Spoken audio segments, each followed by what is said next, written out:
watched him dance with the animal. You saw your dad burn. Fuck you, Ronald. Who the hell's doing this, huh? Did it look at you? Did the fire look at you?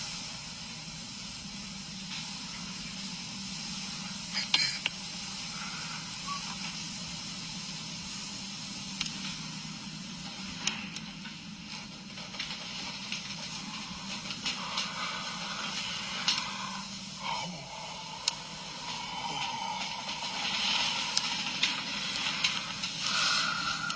Worlds aren't that far apart after all, are they?